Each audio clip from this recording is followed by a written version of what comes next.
हाँ नमस्कार दोस्तों, मैं राजेश। कुंभ मेले में भगदड़ हुई।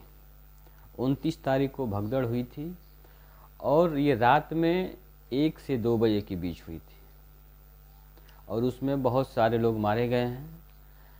मरने वालों की संख्या 30 बताई गई है, लेकिन वो कब बताई गई? लोग भगदड़ हुई 1 से 2 बजे रात्रि में भगदड़ हुई थी 29 तारीख को, लेकिन मृतकों की संख्या बताने में 17 घंटा लग गए। सीएम योगी जी ने शाम को यानी 7 बजे इसका घोषणा की थी कि 30 लोग मारे गए हैं। उन्होंने खुद स्वीकार किया है कि 30 लोग भगदड़ में मारे गए हैं। अब उस भगदड़ में मारे गए हैं, लेकिन हमारे एक धीरेन्द्र शास्त्री जी हैं, वो कह रहे हैं कि उनको मोक्ष प्राप्त हुई है। जो भगदड़ में मारे गए उनको मोक्ष प्राप्त हुई है। अरे धीरेन्द्र शास्त्री जी, आपको मोक्ष क्यों नहीं प्राप्त हुई? आप क्यों नहीं भगदड़ में मारे गए? जिसके घर के जो व्यक्ति गया है, जो मर गया है, उसको पता है कि मरने का गम क्या होता है। किसी की बहन, किसी की बेटी, किसी की माँ, किसी की पत्नी मारे गए हैं। उनके घर जाके पूछिए कि क्या हुआ है उनके घर में। लेकिन हमारे धीरेन्द्र शास्त्री जी हैं, कह रहे हैं कि उनको मोक्ष प्राप्ति हुई है। ऐसे बेवकूफ़ संतों को क्या कहा जाए? देखिए, संसद में अखिलेश जी ने एक भाषण दिया है, ज़रा सुन लीजिए उनके भाषण में उन्होंने क्या किया, किस तरह मोदी सरकार को और योगी सरकार को धोया। जो कुंभ मेले में आयोजन के लिए इतना तामझाम किया गया था, उसमें दुर्व्यवस्था कैसे हुई, भगदड़ कैसे हुई, उसमें अखिलेश जी ने योगी जी को और मोदी जी को, दोनों सरकार को कैसे घेरा है और उनकी कमियों को उजागर किया है। आगे देखिए।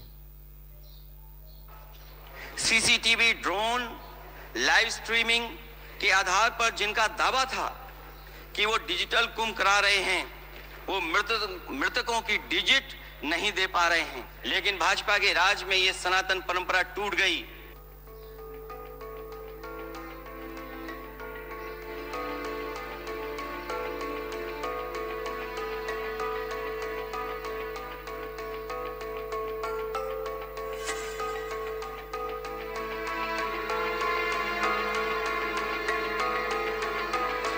बहुत सारे आंकड़े सरकार ने दिए हैं। आंकड़े देने से पहले महाकुंभ में मरने वालों के आंकड़े भी दे दें। महाकुंभ की व्यवस्था के बारे में स्पष्टीकरण देने के लिए मेरी मांग है, अध्यक्ष महोदय, सर्वदलीय बैठक बुलाई जानी चाहिए।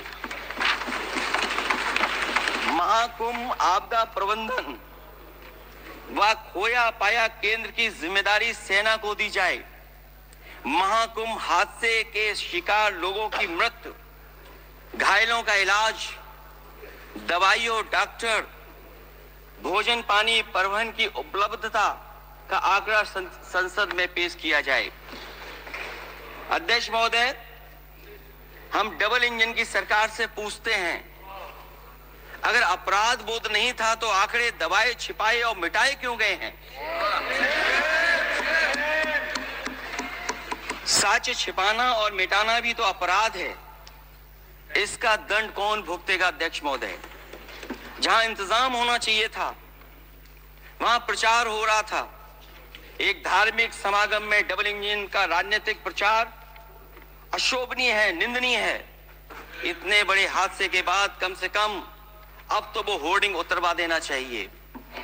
बल्कि ये भी कहा गया कि पहली बार धरती पर इस तरह का डिजिटल और जो आधुनिक चीजें हैं, टेक्नोलॉजी, उसका इस्तेमाल कर करके महाकुंभ होने जा रहा है। सीसीटीवी, ड्रोन, लाइव स्ट्रीमिंग के आधार पर जिनका दावा था कि वो डिजिटल कुंभ करा रहे हैं, वो मृतकों की डिजिट नहीं दे पा रहे हैं। एक तरफ तो जो लोग डिजिटल डिजिटल डिजिटल अध्यक्ष महोदय कहने को थकते नहीं हैं, लेकिन जब कुंभ में इतना बड़ा हादसा हो गया है तो यही सरकार डिजिट नहीं दे पा रही है। खोया पाया केंद्र ही लोगों को तो नहीं मिल रहा है, जो खोया पाया केंद्र था उसको भी लोग पा नहीं पा रहे, ढूंढ नहीं पा रहे। कुंभ का आयोजन सदियों से होता आया है। हमारे पौराणिक और हमारे इतिहास के दस्तावेज ये बताते हैं कि समय समय पे जो भी सरकारें रही होंगी, जिसका भी राज रहा होगा अध्यक्ष महोदय, उसने महाकुंभ या इस तरह के कुंभ का आयोजन किया है। एक तरफ तो वो कि जो 144 साल बाद महाकुंभ होने जा रहा है, उसका इतना प्रचार किया कि सतयुग से लेकर के कलयुग तक ये सनातन परंपरा रही है कि संत महात्मा साधु समाज मुहूर्त के हिसाब से शाही स्नान करते हैं। उसमें नक्षत्रों के हिसाब से जो सहयोग बनता है वही शाही स्नान का मुहूर्त होता है। लेकिन भाजपा के राज में ये सनातन परंपरा टूट गई। पहले सरकार ने संत समाज को शाही स्नान रद्द करने का आदेश दिया, जिससे अनादिकाल की सनातन परंपरा टूटी। और फिर जब देश भर ने ये बात उठी, देश भर में ये बात उठी, तो उन्होंने हादसे को छिपाकर फिर से आदेश दिया कि अखाड़े शाही स्नान करने जाएं। इससे सरकार ने पावन मुहूर्त के स्थान पर अपने मनमाने समय पर स्नान कराने का आदेश दिया।